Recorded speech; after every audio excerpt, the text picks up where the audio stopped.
So Joshua says, make a choice. As for me and my house, we've made our choice to serve and love and submit to and surrender to the one true and living God with an undivided heart. And of course, when Elijah finds himself as the last prophet, the final one speaking for God, he asks for God to kill him, and then he jumps back in the game and challenges all the Baal prophets. And one of the first lines he says is, if Adonai is real, serve him, and if Baal is real, serve him. But either way, you got to make a choice.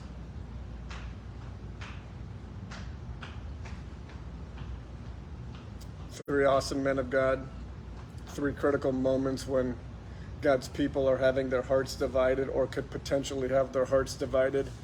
And the solution is you got to make a choice.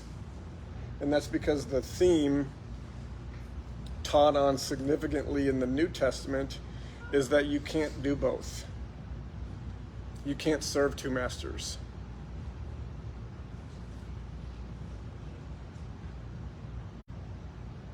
You just can't.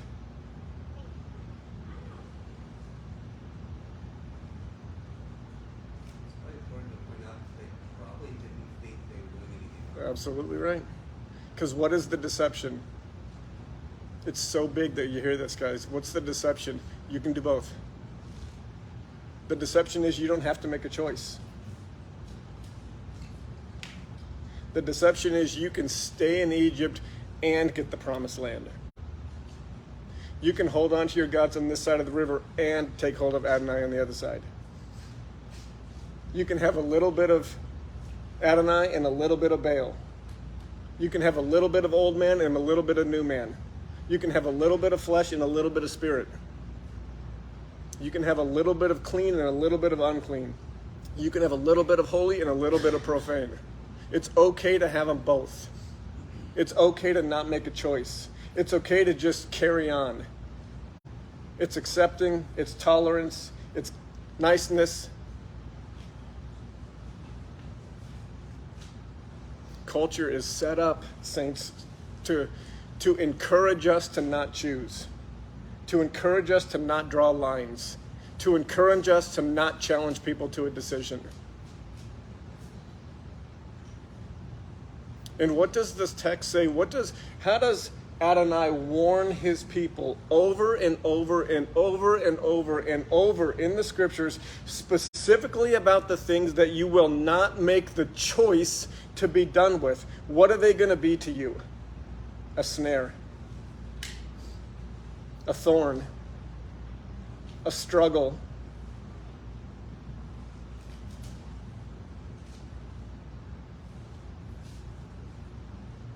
And what does Messiah say to the lukewarm church that just won't make a choice? To the lukewarm family that just won't make a choice? To the lukewarm individual that just will not make a choice? Think you can hold on to it all? Think you can keep doing it all? Think you can stay in Egypt and receive the promised land? What does Messiah say to that person? You are miserable, pitiable, blind, poor, blind, and naked.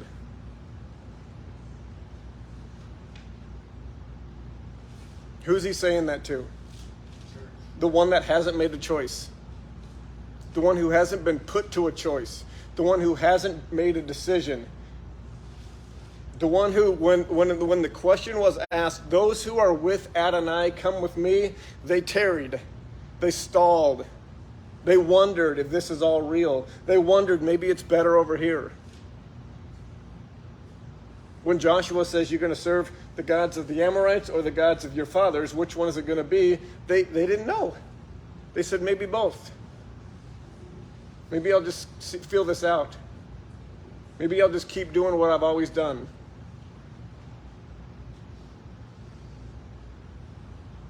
Messiah says you are miserable, pitiable, poor, blind, and naked.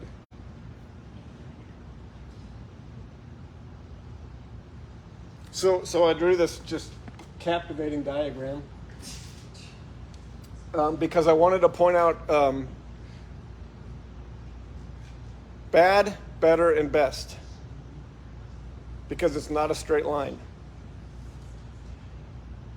This is better than this, according to Messiah. What's better? An undivided heart for the world is better than a divided heart between the world and God. And this one's the best. And this one requires a choice, a decision. If you sit in the middle, if you have one foot in the world and one foot in Yahweh, you're miserable.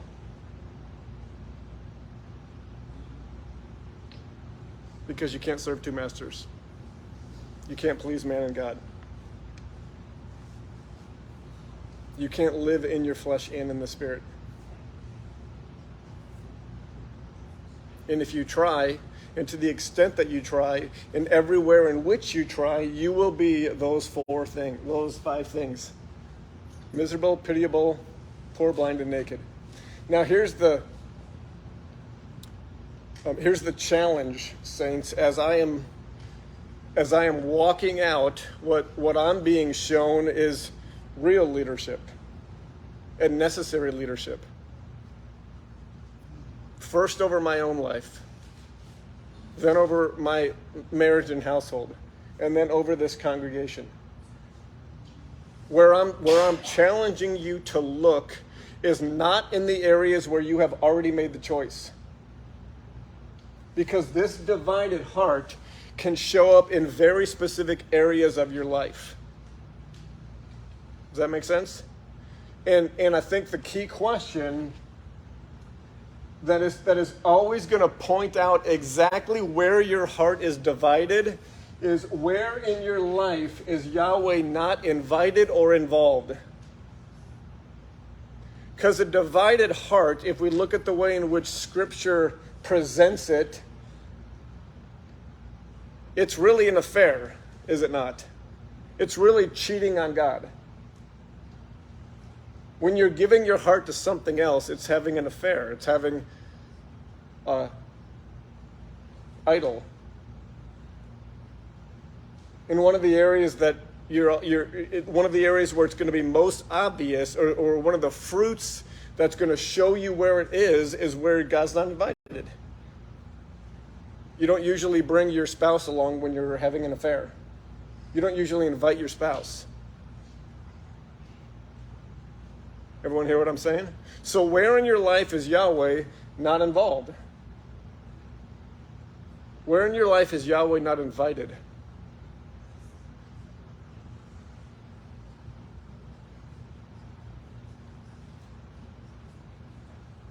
And I think one of the reasons this becomes so specifically important for us to examine is because, to Seth's point, we've just been deceived into thinking that that's okay.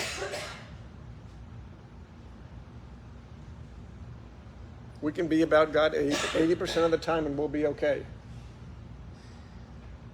We can be about God a little bit more than most and we'll be okay.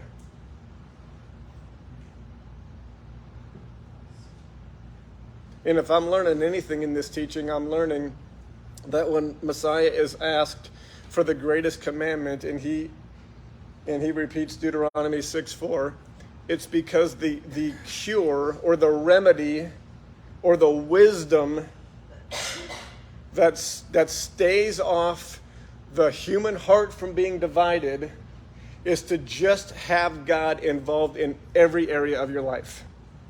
Everyone seeing that with me? That's the cure. That's the recipe. That's the prescription. Those are the guardrails that protect and save our hearts from being divided. We take God and we put him, based on his word, his ways, his wisdom, his understanding, his precepts, his judgments, his statutes, put him in every part of our life. And we'll read exactly how to do that in just a second.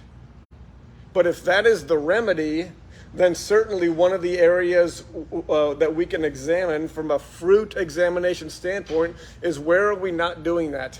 Either intentionally or by default or by deception.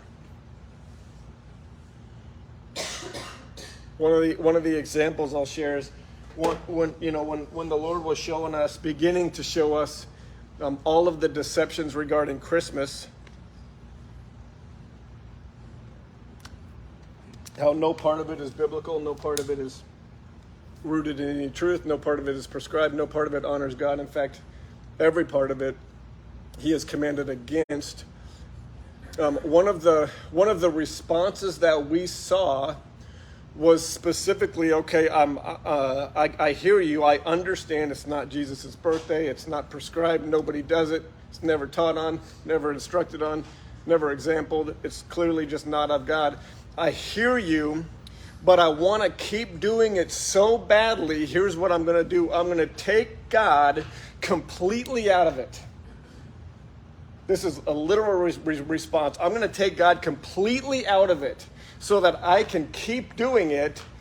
I'm going to take God completely out of it. If you have to take God completely out of something in order to keep doing it, I promise you, you have a divided heart. By definition. So that's a simple example to examine, but where is it not so simple? What other areas in your life, if you have the courage to judge the fruit, what other areas of your life, what other activities, what other relationships, what other practices, what other family stuff, whatever anything do you have to specifically keep God out of in order to keep doing it? You have a divided heart in that area.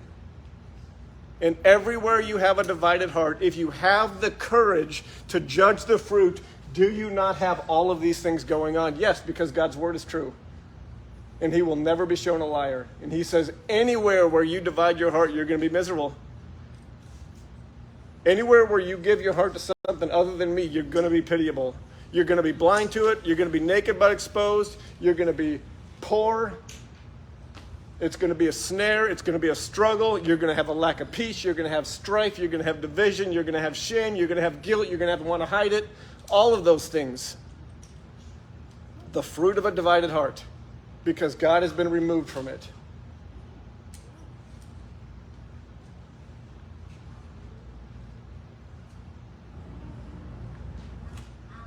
I know it's hard to hear. But it has to be heard to lead to the what. What do you do about it? When you see a divided area in your life, when you see an area where God has to be removed for you to continue to engage it, what do you think I'm going to tell you to do? Make a choice. Stop not choosing. Or stop choosing both. Or stop choosing it. Or stop choosing them. Or stop choosing him, or stop choosing her, or stop choosing that. Stop. Make a choice.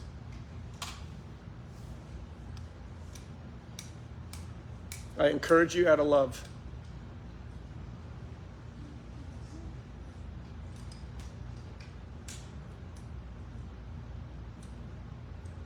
The greatest commandment, the one that we are commanded. Well, let's read it real quick. Mark, we're going to read it in Mark this time. Mark 12 and 28 through 34.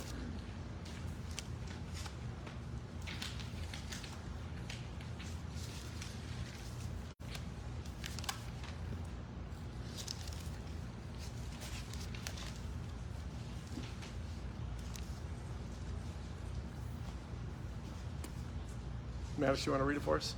Thanks, buddy. Then one of the scribes came, and having heard them reasoning together, perceiving that he had answered them well, asked him, "Which is the first commandment of all?" Jesus answered him, "The first of all the commandments is, Hear, O Israel, the Lord our God, the Lord is one. And you shall love the Lord your God with all your heart, with all your soul, with all your mind, and with all your strength. This is the first commandment. And the second like it is this, you shall love your neighbor as yourself. There is no commandment greater than these." Okay, so when he says the greatest commandment is to love the Lord your God, he goes out of his way to basically say with an undivided heart. Or at least just that's the a part of the revelation that I'm really receiving in this season. When he says all your heart, all your soul, all your strength, all your resources, all your being, all, undivided. Why? Because everywhere there's division, it's a struggle. Everywhere there's division, God is not pleased. Everywhere there's division, there's going to be bad fruit. Everywhere there's division, there is opportunity for more of God.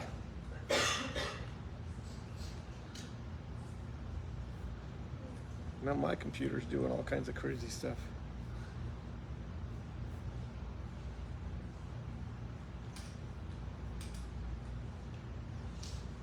Wow. It totally disappeared. It's gone. Okay.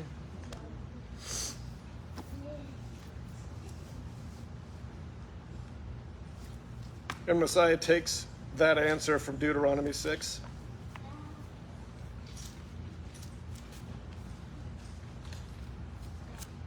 When he's saying the commandment is to love God with your whole heart, your whole being, your whole soul, your whole person, your whole strength, your undivided heart. He then proceeds in this chapter, Deuteronomy 6, to tell us exactly the prescription for doing that. How do we love God with an undivided heart? And these are the words he says. These words which I command, this is Deuteronomy 6, starting, and I'll start in 4. Hear, O Israel, Adonai, our God, Adonai is one. You shall love Adonai, your God, with all your heart, with all your soul, and with all your strength. These words which I am commanding you today are to be in your heart. You are to teach them diligently to your children. Teach them diligently to your children. Speak of them when you sit at your house, when you walk on the way, when you lie down, and when you rise up. Bind them as a sign on your hand. They are to be as frontlets between your eyes, on the forefront of your mind. Write them on the doorposts of your house and on your gates. In other words, this is what I'm receiving loud and clear from the Lord in this season. To love the Lord our God with an undivided heart requires us to have God involved in every area of our life. In any area of our life where we neglect him, where we exclude him, where we necessarily keep him out, that's a problem. That is an area where our heart is either already divided or going to be divided. It's a foothold, it's a stronghold, it's a deception, it's a tradition. All of the things that Satan has always used to snare God's people. So what's the recipe against it? What's the prescription against it? Put God in everything. Everything. What's the best way to do that? Be in his word. When? In the morning, at night, and during the day. If you can have it on when you're sleeping, do that too. I think it was John Bynum said. John Bynum, is that the Pilgrim's Progress author? Anyone remember? I think that's his name. I believe he's the one that said, the man who runs from God in the morning scarcely finds his way back to him in the evening. So when should we begin to think about God? First thing in the morning. When should we get in his word? First thing in the morning. If you get in his word first thing in the morning, you begin to have God involved right from the get-go, do we not? And then it says, teach it diligently to your kids. What's diligently? With intention, with purpose, with discipline. Teach how? Bible study. Teach how? Life lessons.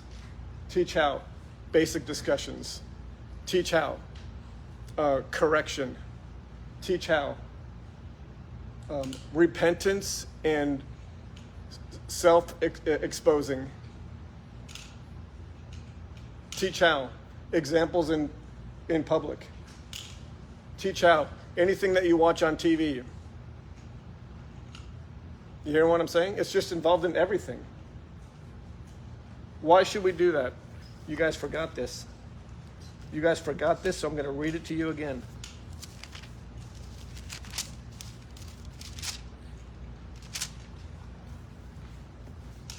Why? Why do we teach it to our kids diligently? Why do we make it a part of every conversation? Why do we make it a part of every lesson? Why is there no lesson that we don't bring God's truth to bear on it? This is why. Psalm 119, starting in verse 97. Oh, how I love your Torah. It is my meditation all day long. Your commandments make me wiser than my enemies, for they are mine forever. I have more insight than all of my teachers, for your testimonies are my meditation. I have gained more understanding than all my elders, for I have kept your precepts. I have kept my feet from every evil way in order to follow your word. I do not turn away from your rulings, for your rulings have taught me. How sweet are your word to my taste, yes, sweeter than honey to my mouth, for your precepts are my discernment. Therefore, I hate every false way. Did you guys know that in every meeting, listen to me, Cole, this is the truth. In every meeting, the smartest man in the room is the one that knows the word the most. In every meeting.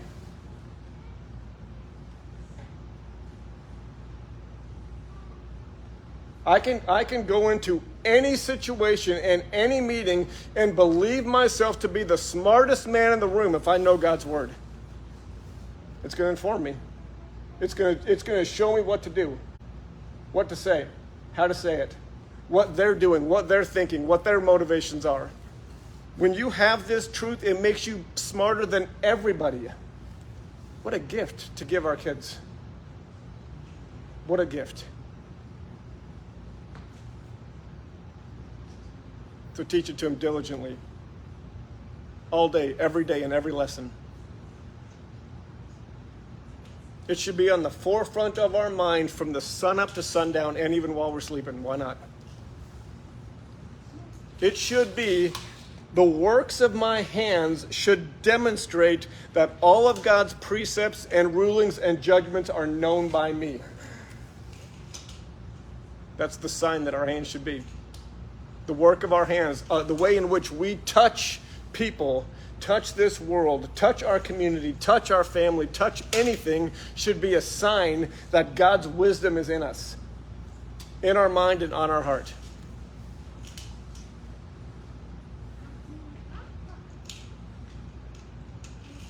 And when should we be most careful to? And it should be written on the doorposts of our home and on the gates to our house. It's the foundation of our home. Yeshua said, those who hear my words and put them into practice are like people who build their house on a rock. Stable. Biblically prosperous. Not thrown around. Not full of strife. Not full of stress. Not full of anxiety. Not full of fear. Stable. Certain. Peaceful. Wise. Full of understanding. A light. Hallelujah.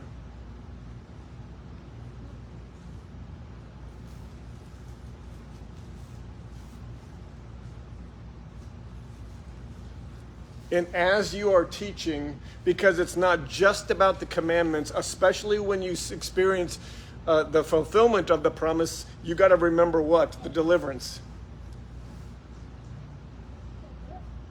The whole Torah teaches. He said, you got to remember, I'm Adonai, the one who brought you out of Egypt.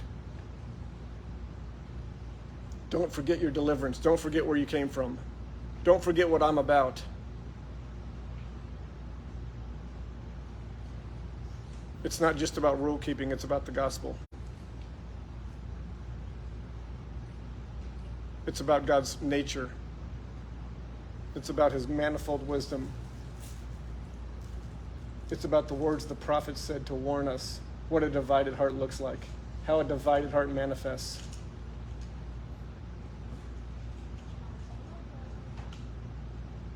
It's about old nature's dominion dying. It's about a creator God that created man and woman only.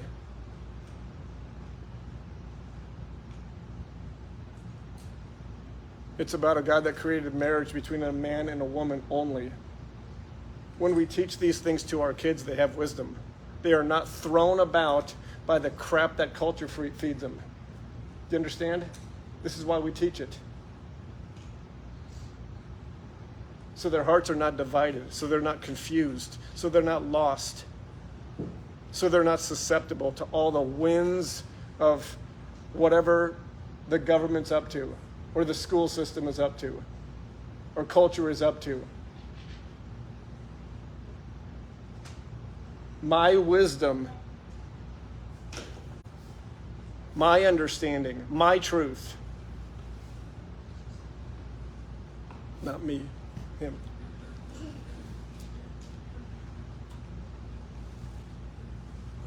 So here's the truth that you need to hear.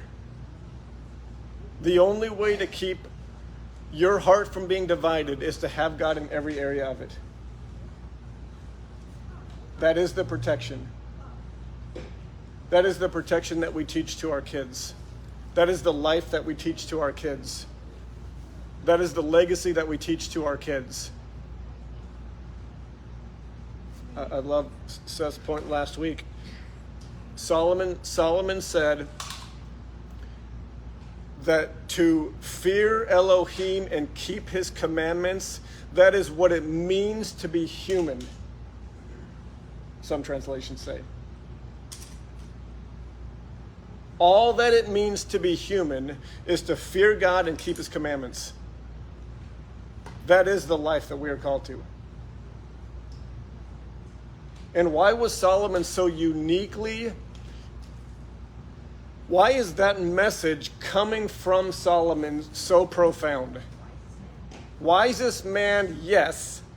So that in and of itself puts it in that a high category, but what else? He also experienced everything. Absolutely everything. His heart was divided in 1,000 ways, was it not? Solomon's heart was divided in 1,000 ways.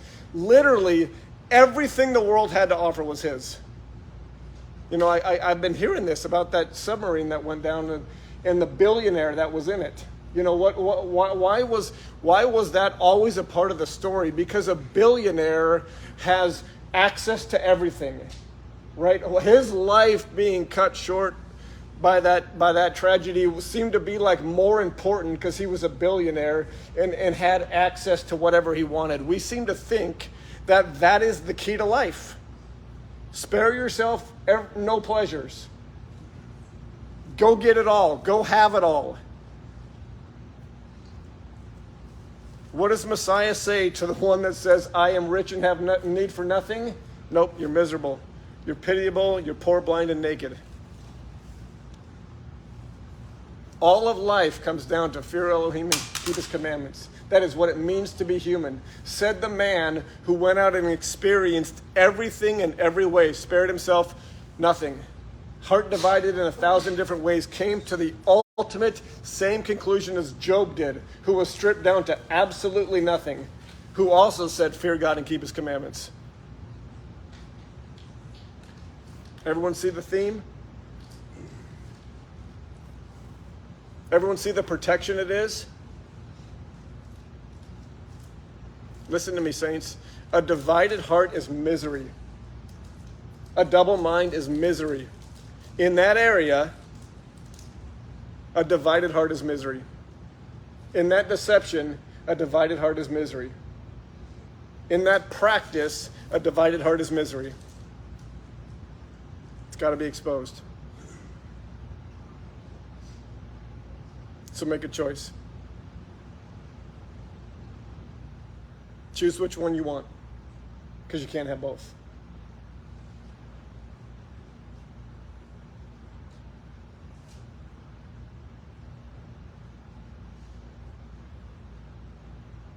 Is that enough of Deuteronomy 6?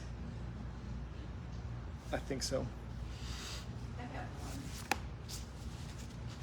part that Shema, me too. Yep. Part of my religion was Deuteronomy 15:17,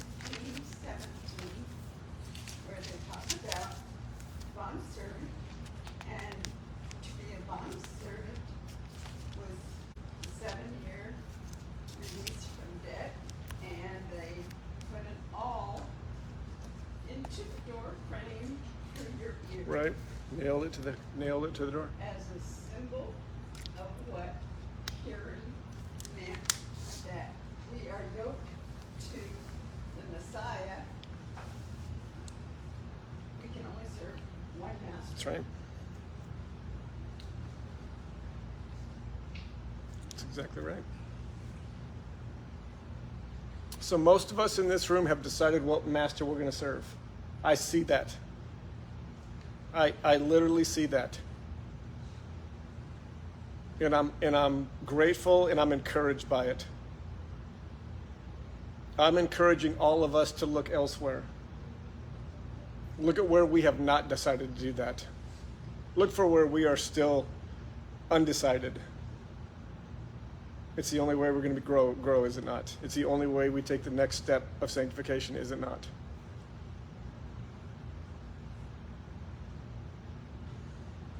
All right, so the second half of that, back to Mark 12.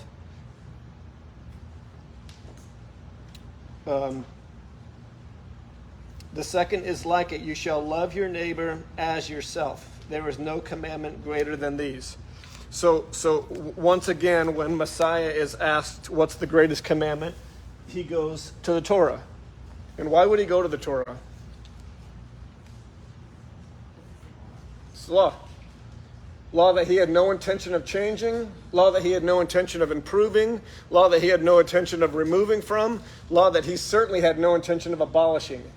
It would only make sense that God in the flesh would go back to his own laws when he's asked the greatest one. Everyone follow that? I know that might seem like a simple point to make, but holy cow, let's just be very clear about it. If when Messiah is asked what's the greatest commandment, if we think that he would go anywhere other than the Torah, we have a huge misunderstanding of who Messiah was and what he came to do. And when he tells us the greatest one, he does not in any way diminish any of the other ones. He only tells us there is a priority. There is a weightiness priority. And the first and most weighty commandment is to love God with an undivided heart. And the best way to do that is to put him in every area of your life. And the second one is to love people. That is the second weightiest commandment. All right, so just like he did with the first half, taking the passage from, or giving his answer from a Torah passage, the second answer is also from a Torah passage. Everyone know that? It's Leviticus 19. And just like if we unpack Deuteronomy 6 within the entire chapter, it gives great clarity. This line, this simple love your neighbor as yourself line, taken from Leviticus 19, also gives us a great more understanding, lots more revelation. All right, so go to this chapter with me, Leviticus 19.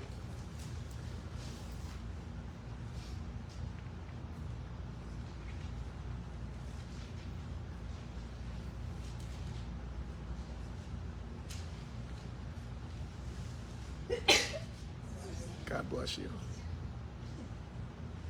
Everyone see the title for the sort of the chapter 19? I don't. That's not 19. Adultery forbidden? Yes. What was yours say? Oh, there's different titles.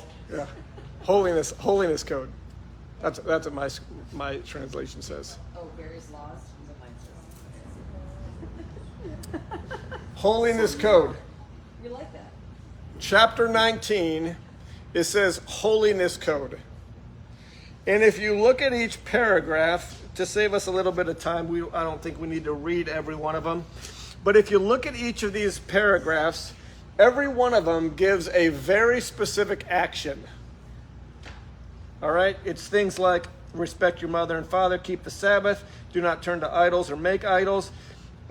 Specific ways in which sacrifices and eating the sacrifices should happen, ways in which you harvest your land to save some for others.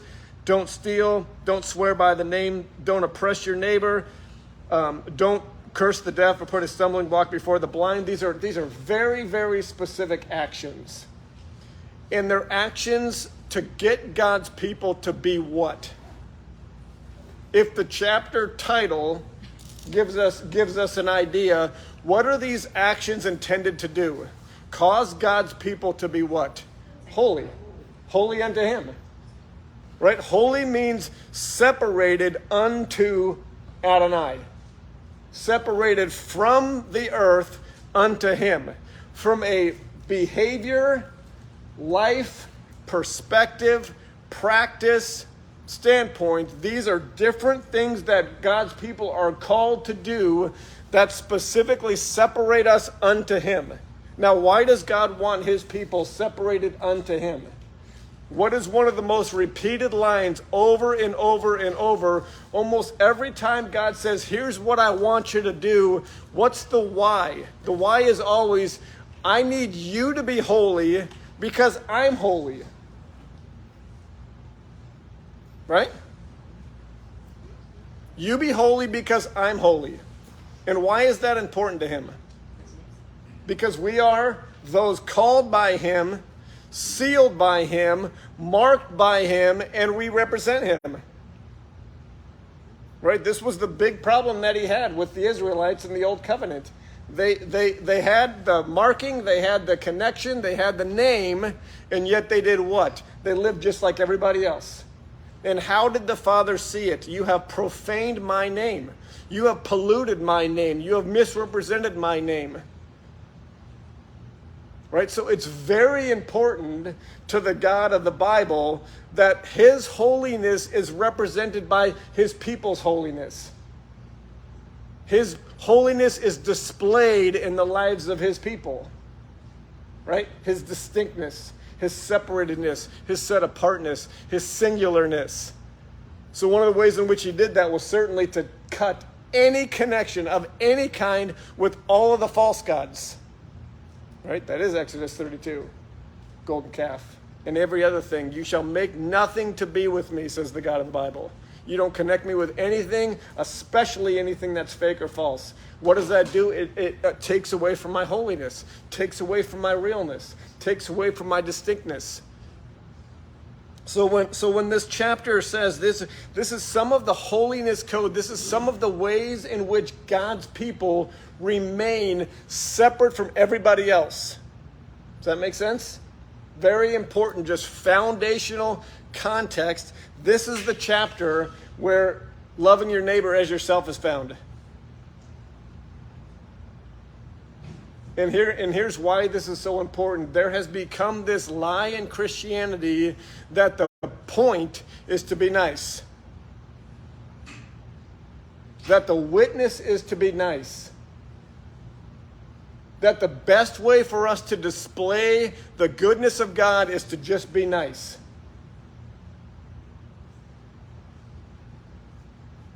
And how is niceness defined? However culture decides it. Because niceness is not commanded in the Bible. Nowhere. Absolutely nowhere. So God says, no, I am not put on display when you're nice. I'm put on display when you are holy. And holiness is very precise. And holiness is very detailed in its description. Holiness from a action standpoint are very, very specific things.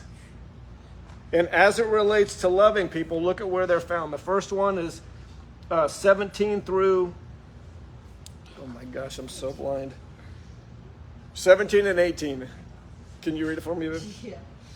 You shall not hate your fellow countrymen in your heart. You may certainly rebuke your neighbor, but you are not to incur sin because of him. You shall not take vengeance, nor hold any grudge against the sons of your people, but you shall love your neighbor as yourself. Okay. I am the Lord. In a chapter about holiness, a chapter about God's people being distinct and set apart, he has a specific commandment about loving people. And what is the context of the entire paragraph? Just think it out loud with me. What's the context of the paragraph? When you are what in particular? Wronged. When you're wronged. when what you want to do is take vengeance, when what you want to do is bear a grudge, when what you want to do is come against them, that's the paragraph where we are commanded to love our neighbor as ourself. The second one in the same chapter is starting in 33. Go ahead and read that one, babe. 33. When a stranger resides with you in your land, you shall not do him wrong. The stranger who resides with you shall be to you as the native among you. You shall love him as yourself, for you were strangers in the land of Egypt. I am the Lord your God. So interesting. What's the chapter about? Holiness. Just get the big picture with me today. That's all today's about. Get the big picture. Let's back it up one more step. What's this regarding? A question Messiah is asked. What's the greatest commandment? The first one is to love God with an undivided heart. And the prescription to do that is to have God in every area of your life. And if you have the courage to take the next step in your sanctification, look for where you've kicked him out or not invited him. And second to that is to love your neighbor as yourself. And that commandment is taken out of a chapter for God's people to keep and obey in order to be set apart, in order to look different, in order to honor God's holiness by our holiness being put on display. And in that chapter, it talks about lots of things, but specifically when it talks about loving people, listen to me, when it talks about loving people, what are the two contexts? The first one is when you are what specifically? Wronged. Love people when you're wronged. Love people when what you want to do is take revenge on them. Love people when what you want to do is bear a grudge. And the second one is what? Love them when they're an outsider. Let me go back to that, but first we're going to go to Matthew 25.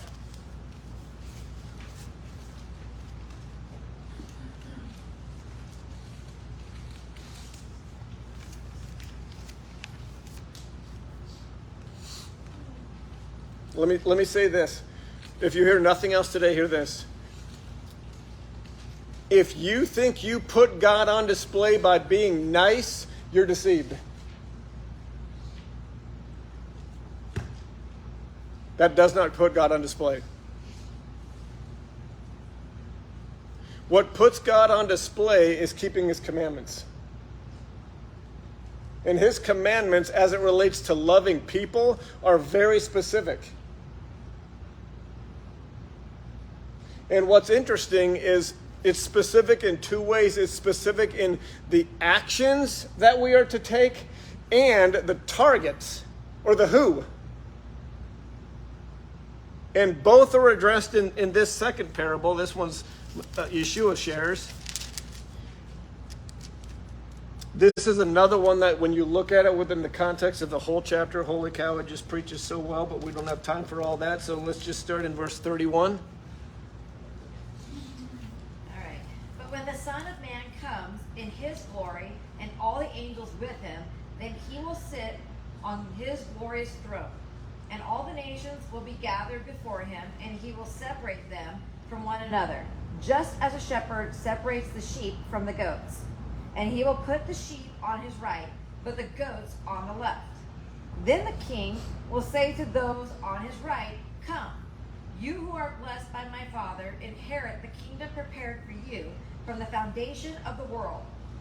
Verse 35, "For I was hungry, and you gave me something to eat. I was thirsty, and you gave me something to drink. I was a stranger, and you invited me in. Naked, and you clothed me. I was sick, and you visited me. I was in prison, and you came to me." Okay, so if we pause there, now flip with me, keep your finger right there, and flip with me to 1 John.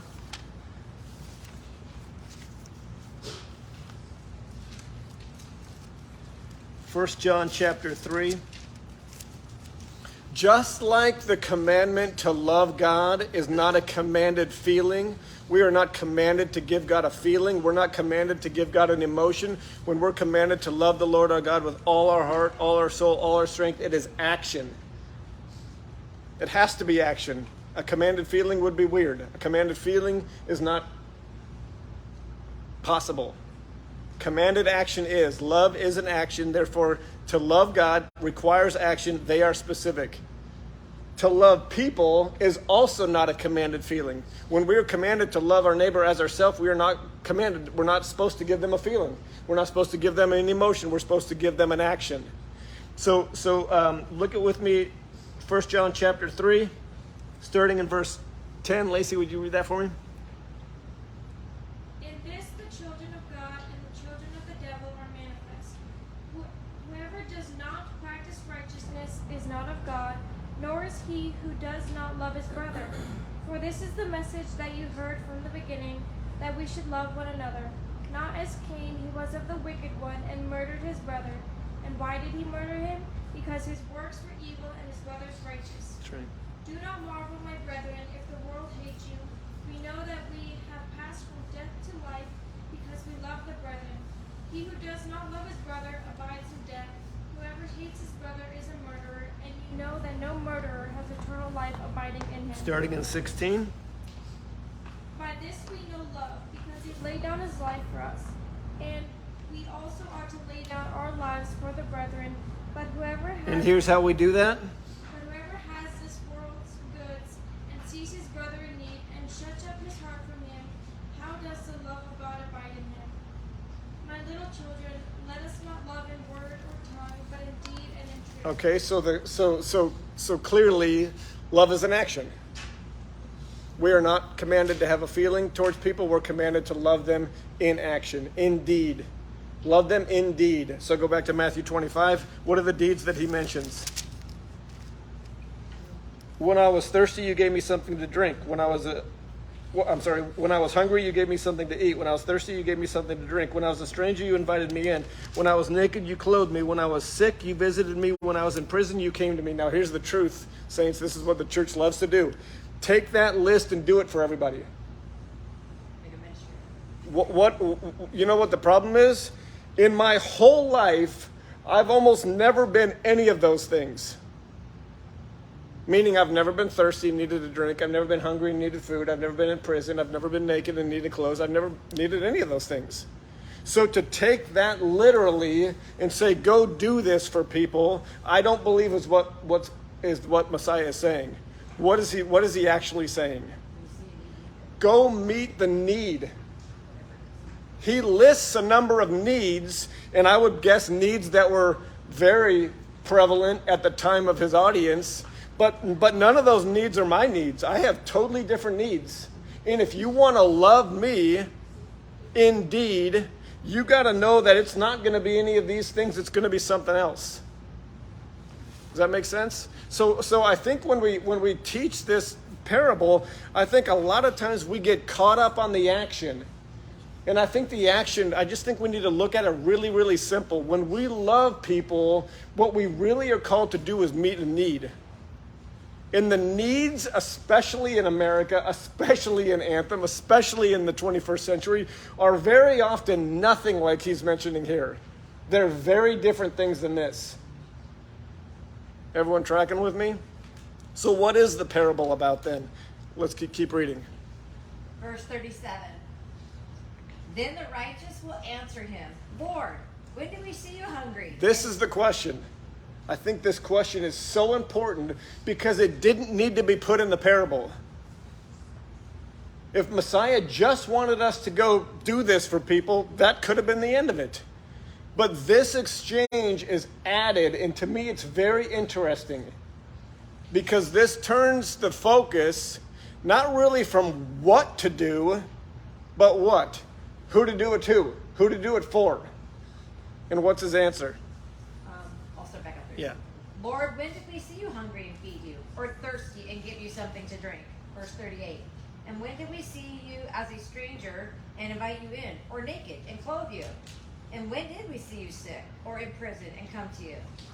And the king will answer and say to them, Truly, I say to you, to the extent that you did it for one of the least of these brothers or sisters of mine, you did it for me. Then he will also say to those on his left, Depart from me, you accursed people, into the eternal fire, which has been prepared for the devil and his angels. For I was hungry, and you gave me nothing to eat. I was thirsty, and you gave me nothing to drink. I was a stranger, and you did not invite me in. Naked, and you did not clothe me. Sick and in prison, and you did not visit me. Then they themselves will also answer, Lord, when did we see you hungry or thirsty, or as a stranger, or naked, or sick, or in prison? Once again, a question that changes the focus, turns the focus, not specifically on the actual actions. We understand we're to love in deed, we're to love in action, we're to love in intention. Not this specific list, but to meet people's needs, whatever they might be, but the focus of the teaching changes. And one more time, the answer is? Also they asked, and when did we not take care of you?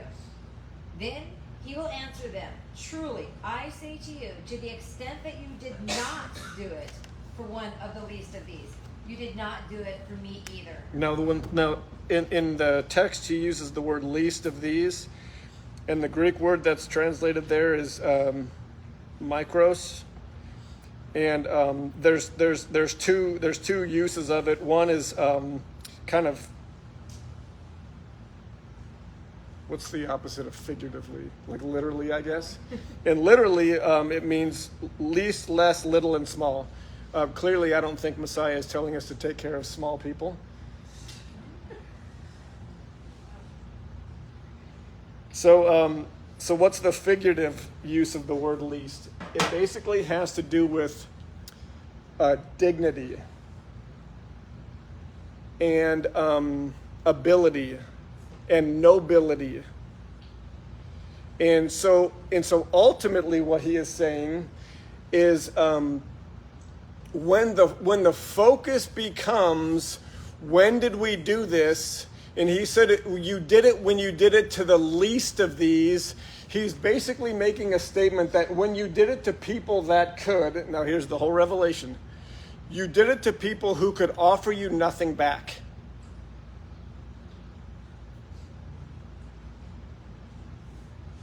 You did it to people for whom doing it for them would gain you absolutely nothing.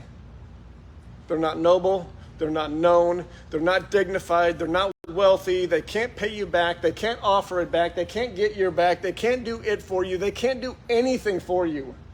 And he said, when you did things to that group, you did it for me.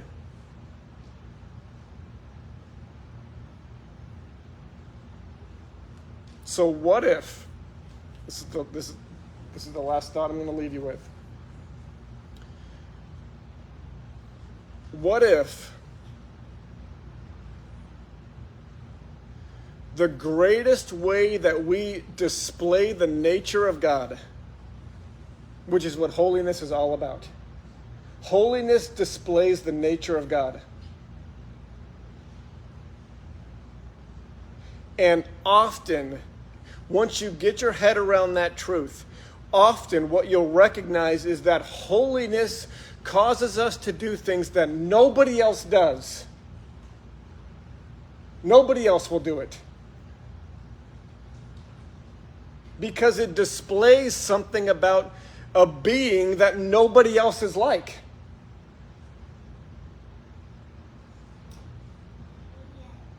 This is what holiness calls us to.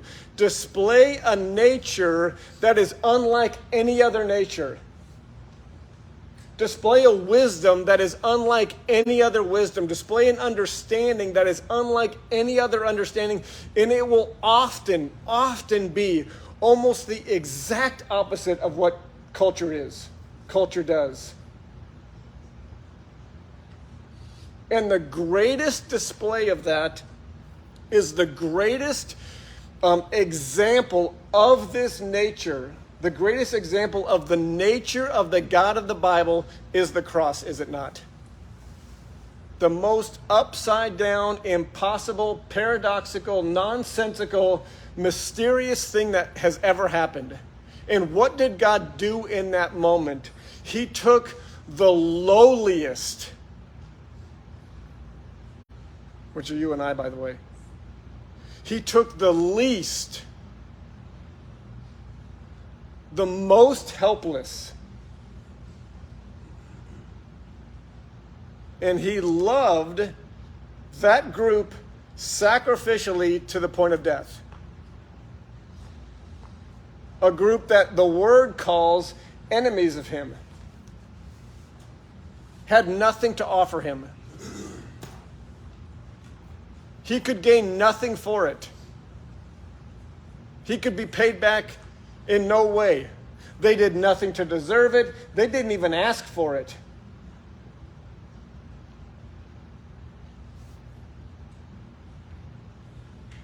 And God loved that group sacrificially in action for their benefit. Possibly the greatest display of the nature of God there is. So does it make sense, and wouldn't it make sense that for us, when we are asked to be obedient to the greatest commandment, it's going to be to love him and then to love people in a very specific way, with action, and a very specific group, the lowliest.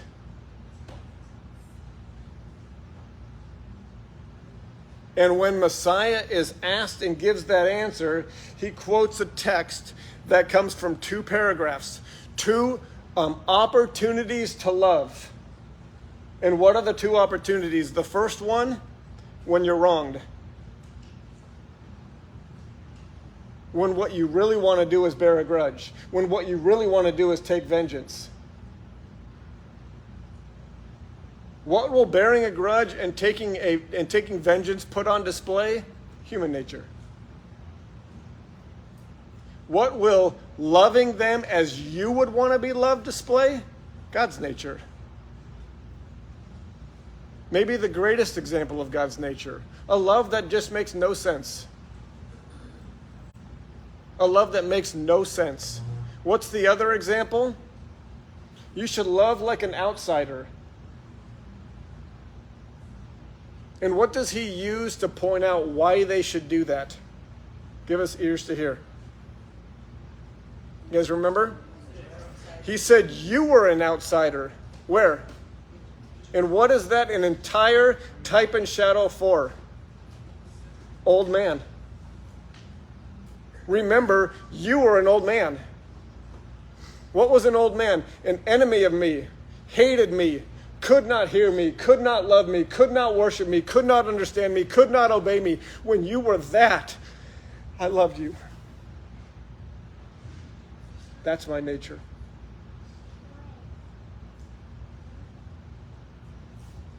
That's the nature that puts God on display, that is unprecedented in this earth. Impossible but by the Spirit.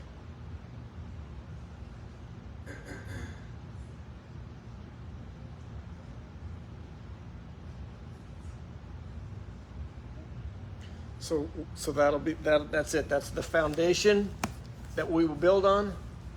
The greatest display of the nature of God. When we love the least. Because that's what we were. And that's what was done for us. So, Father, I just pray for empowerment by your Spirit to receive this word, to understand this word, to be sanctified and transformed by this word, that you would continue to give us the mind of Christ, the instructions for holiness, the pathways for righteousness, the prescriptions for godliness, so that by our lives, your nature can be put on display. I thank you that you are showing us that this is the greatest commandment,